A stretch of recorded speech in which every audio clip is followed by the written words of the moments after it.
आहे. माझं सासर अनगर आहे आणि माहेर सोलापूर आहे. माझे सासरे 42 वर्ष अनगरचे पोलीस पाटील होते. मी त्यांची सूनबाई आहे आणि माझ्या घराण्याला पण पाटीलकीचा वारसा आहे आणि आता गेली 22 वर्ष मी तिथले आहे. आणि राजन पाटील यांना आम्ही पूर्वीपासून मानत होतो, पण आता काही घटना अशा घडलेल्या आहेत की त्यांचे काहीतरी उपकार आमच्यावर होते. पण एक घटना अशी घडलेली आहे की आम्ही त्यांच्या पूर्णपणे अपोजिटर झालेलो आहोत. आम्हाला माहिती ते आम्हाला काहीही घातपात करू शकतात, आम्हाला काहीही दखाफटका करू शकतात, पण आम्ही तरीही न्यायाने आणि जिद्दीनं आम्ही मराठा समाजाचे आहोत आणि मराठा समाजाच्या साजेश शोभेल असं मी आणि माझा मुलगा शंभूराजांना स्मरून आम्ही आता ह्या लढ्यामध्ये उतरलेलो आहोत. राजन पाटील यांनी फक्त गेली वर्ष माझ्या आणि माझ्या मुलावर, त्यांच्या दोन्ही मुलांनी आणि त्यांनी आणि त्यांच्या इतर साथीदारांनी माझ्यावर खूप अन्याय केलेला आहे, माझ्या मुलावर अन्याय केलेला आहे. फक्त शिवजयंतीचं एक निमित्त काय झालं, मी त्यांना वडील मानत होते की मी त्यांना शत्रू मानायला लागले, एवढं माझं एक प्रकार तसा घडलेला आहे. फक्त शिवजयंतीमध्ये खांद्यावर उचलून घेतलं, भावी नगरसेवक म्हणून कुणीतरी बोललं गेलं, ते त्यांचा इगो त्यात हर्ट झाला.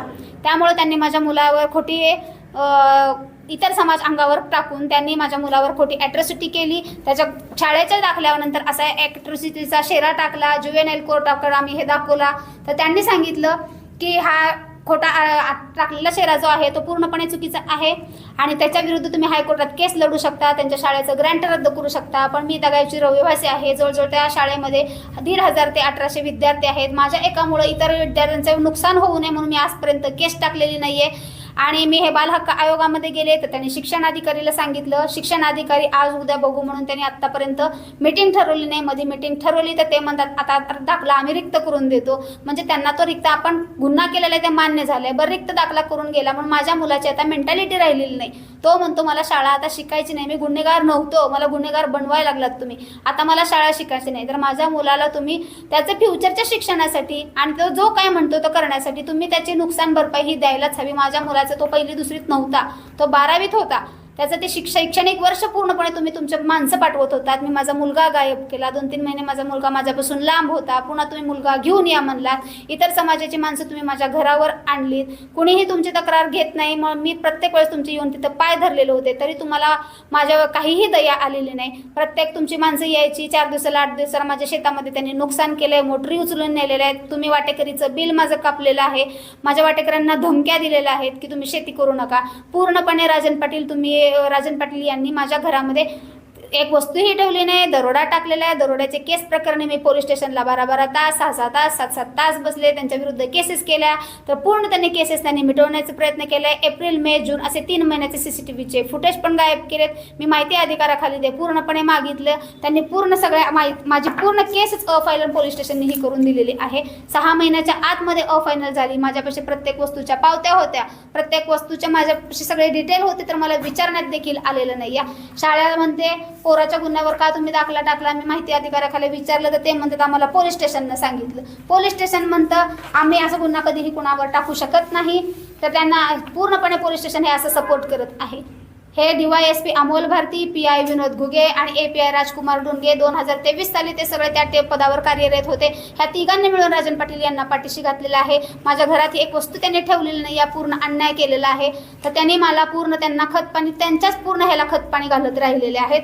आणि विशेष म्हणजे ऊस बिल माझं कट केलेलं आहे. साखर संकुलाकडे पळत होते, सहकार आयुक्तांकडे पळत होते, आज देऊ उद्या देऊ म्हणत होते. आज मला पूर्ण सोलापूर जिल्ह्याला सहकार खात्याला मला सांगायचं आहे, वळसे पाटील साहेब मी तुमच्याकडेही येऊन गेले, मी तुम्हालाही सांगितलं की माझं असं अनधिकृतपणे बिल कट केलंय. तुम्ही माझ्यासमोर त्यांना फोन लावला, मॅडम तुम्ही जावा तुमचं बिल जमा होईल. त्यांनी फक्त माझ्या वाटेकऱ्यांचं अर्ध बिल जमा केलं. आज तुमच्या नियमात सहकार मंत्री साहेब बसत असेल तर सांगा, ही सोलापूर जिल्ह्यातल्या DCC बँकेला आत्तापर्यंत डब घ्यायला कोणी आणलेलं आहे? हे पूर्ण सोलापूर जिल्ह्यातील 11 संचालक लोकांनी 1170 कोटीचे तिथे थकबाकी केलेली आहे. स्वतः त्यात राजन पाटीलची थकबाकी 4,54,00,000 आहे. तर त्याच्यावर तुम्ही काहीही आक्षेप घेत नाही. आणि माझ्या 12 लाख रुपयासाठी फक्त माझ्या वाटेकरांच्या नावावर असलेली बिलं तुम्ही जमा केली, म्हणजे मी जगायचं कसं?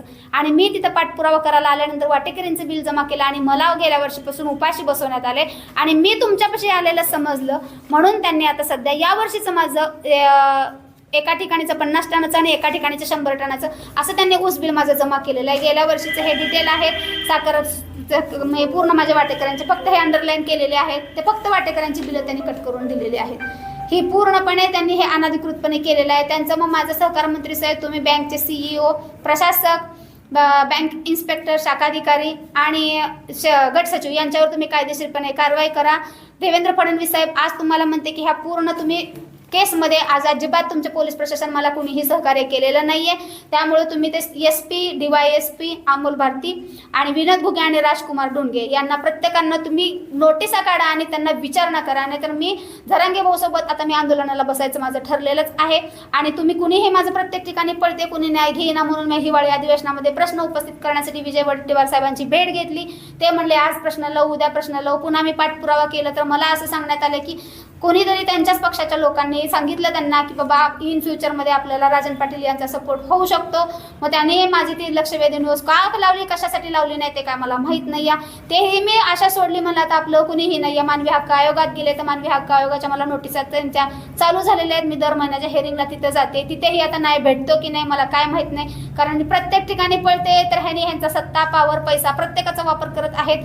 त्यामुळे मी आता जाऊ कोणाकडे आणि मी करू काय हे मला कळलेलं नाही आहे. आणि फक्त या सर्व प्रकरणामुळे आपल्या कुटुंबावरती काय परिस्थिती खूप अन्याय झालेला आहे. मला माझं राहतं गाव सोडावं लागलेलं आहे. माझी 28 एकर शेती सोडावी लागली. माझे वाटेकरी दबकून आहेत. त्यांनी त्यांचा कांद्याचा टेम्पो जात आहे तर त्यांना भीती वाटते की बाबा कोणतरी अडवेल का. ऊसाचा ट्रॅक्टर जातो तर बाबा कोण पंक्चर करेल का. माझे वाटेकरी रात्री 11 वाजता तुम्ही प्रशासन, आजी भूमिका इतकीच आहे की शाळा म्हणते आम्हाला ते गुन्हा टाकायला लावला, ते पोलीस स्टेशनला पोलीस स्टेशनला सांगितले आमच्याकडे आवक नंबर नाही आहे, जावक नंबर नाही आहे. त्यांनी परस्पर बाय हँड विनोद घुगे साहेबांनी काहीतरी इथं गफलत करून ठेवलेले आहेत. रजिस्टरमध्ये कुठेही नोंद नाही आहे.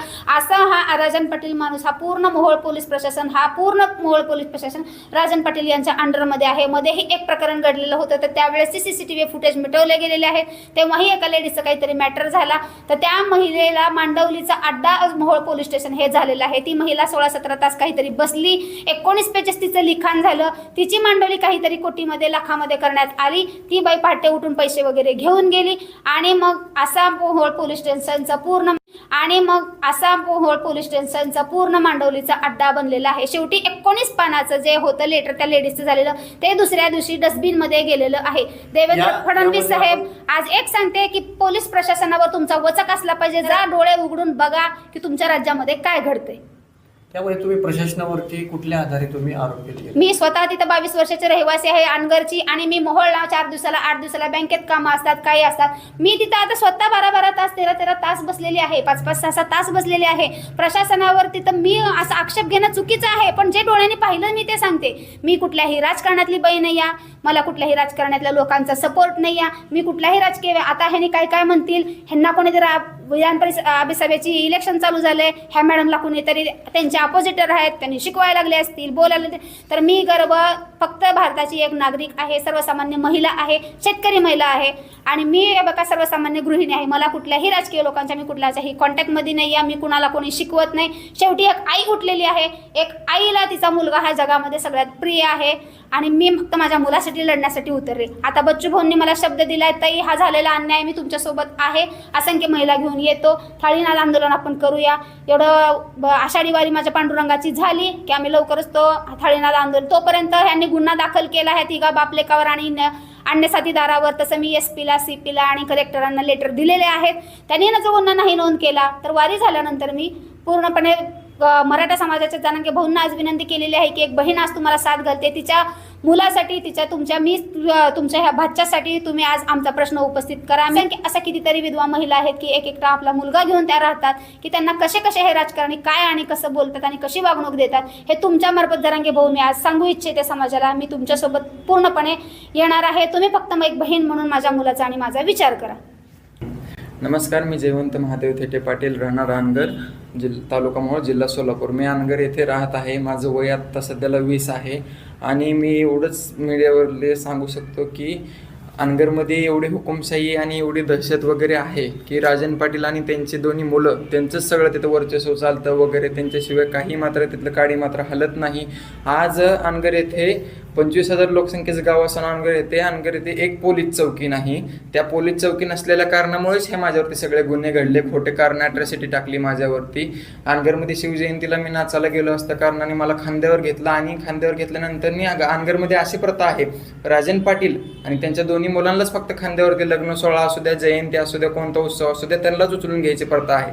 फक्त मला माझ्या भाऊकीतल्या मुलांनी उचलून घेतला आणि अजिंक्य राणांचा एवढा इगो हर्ट झाला की हा कोण लागून गेला, ह्याला का उचलून घेतलं, ह्याला गावातली प्रथा माहित नाही का, करत नाही का, ह्याला म्हणले जावा म्हणले, ह्याला मारा म्हणले. मग मला तिथले त्यांच्या भाऊकीतल्या मुलांनी आले तिथं माझ्यावरती मारहाण केली आणि मारहाण करून पण ते लोक गप्प बसले नाही. दुसऱ्या दिवशी त्या लोकांनी ह्याच्या दुसऱ्या मागासवर्गीय समाजाला सांगितलं की असं असं जावा आणि ह्याच्यावरती अॅट्रॉसिटी गुन्हा दाखल करा. आणि 21/2/2023 रोजी माझा 12वीचा फर्स्ट पेपर होता, त्या दिवशी माझ्यावरती त्या लोकांनी गुन्हा दाखल केला. हां, ते गुन्हा दाखल केल्यानंतर पण मी 21 फेब्रुवारी रोजी पेपरला गेलो होतो सकाळी 10 वाजता कॉलेजमध्ये. तर तिथं पेपर लिहित असताना ते लोक गुन्हा दाखल करून येऊन पण कॉलेजच्या बाहेर थांबले होते की ह्याला मारायचं आहे, करायचं आहे, ह्याला मारल्याशिवाय सोडायचं नाही, ह्याला लय माझा लय असं आहे तसं आहे हे असं म्हणले.